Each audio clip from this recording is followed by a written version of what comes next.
The laughter around the table didn't reach me. It was the kind of forced joy that dripped from polished teeth and expensive champagne. Too loud, too deliberate. The chandelier above us reflected in her eyes, catching the glint of something colder than light. My wife. She was standing beside her boss, the man whose smile never reached his eyes. He raised his glass toward me. "Tomorrow, your wife will go on vacation with me," he said. "I don't need your permission, she's already agreed." Her lips curved. A smirk, small, deliberate. I agree. The room seemed to tilt. The laughter fell away, replaced by the faint hum of my own pulse. I didn't move, didn't speak, only nodded once, as if I understood something no one else did. Then I left the room. When I came back, something was in my hand, and the party fell silent.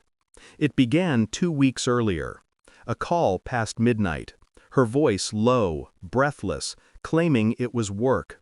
But work doesn't whisper like that. It doesn't end with silence when I say her name. I watched her sleep afterward. Her face so peaceful it mocked me. My chest felt hollow, like something important had been quietly removed while I wasn't looking.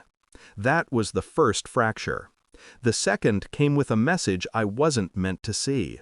A name I recognized, her boss. A hotel I'd never heard of. Words too intimate for business. My hand didn't shake, my heart did. I deleted nothing. I only memorized. Every line, every word. By morning, I was calm. Calm is dangerous. It hides the storm. I began collecting, quietly. A phone clone, a few late nights, a spare SIM card. Her passwords were predictable. Our anniversary. The irony didn't escape me. Photos, receipts, locations, each one a nail driven softly into the coffin of what I once believed. I said nothing, played the same husband, cooked dinner, kissed her forehead, watched her walk out the door in a dress I'd bought for her. Her phone said she was at the office. Her photos said she wasn't. It wasn't just him. I learned that soon enough. The messages shifted, mentions of transfers, future plans once he's out. The pronouns changed. He, him, me. The betrayal wasn't romantic. It was architectural. Designed, calculated, engineered with precision. And I was the blueprint. That's when I reached out to someone from my old life. A man who owed me favors from a time before marriage, before domestic civility stripped me of instinct. He provided records, bank statements, private messages. My wife, her boss, offshore accounts, life insurance under my name. The final piece was the travel itinerary. 2 tickets, business class, departure tomorrow. His name first, hers second. They weren't going on vacation. They were going to disappear. Without me. The night of the party, everything was already set. I dressed carefully. Navy suit, no tie. Calm exterior, calm hands. Inside, everything was method. Cold, clean method. The party was held at a private villa, his place. Everyone from her office was there. Music, champagne, small talk about quarterly targets and team spirit.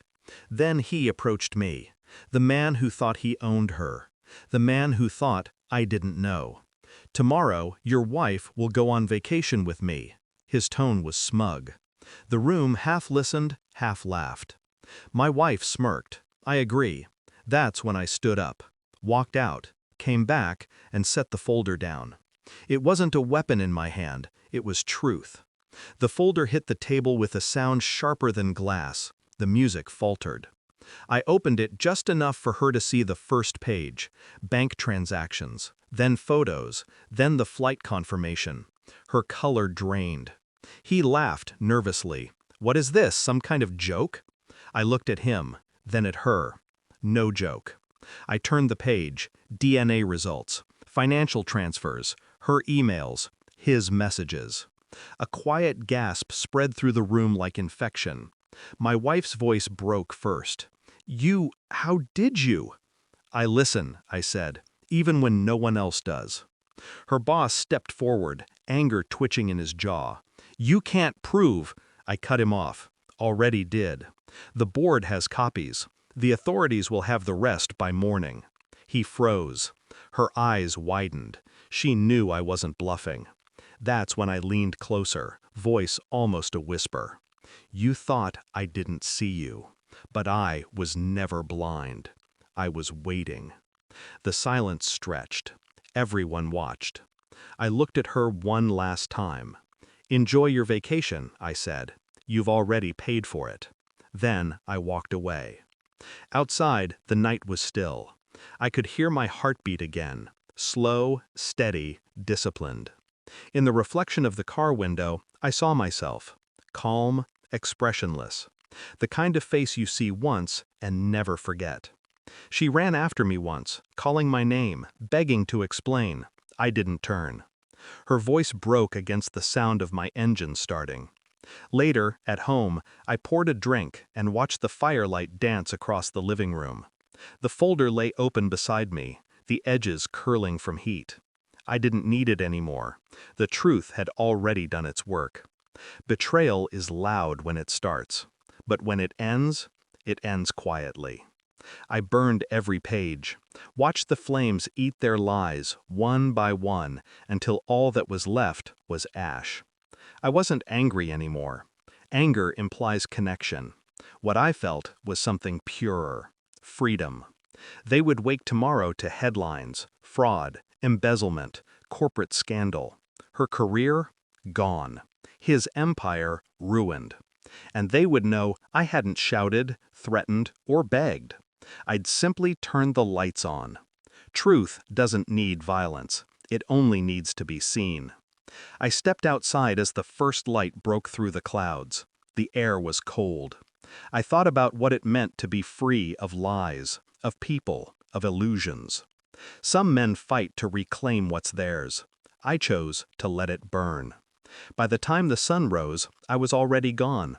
No message, no goodbye. Just silence. The kind that ends everything and begins something else.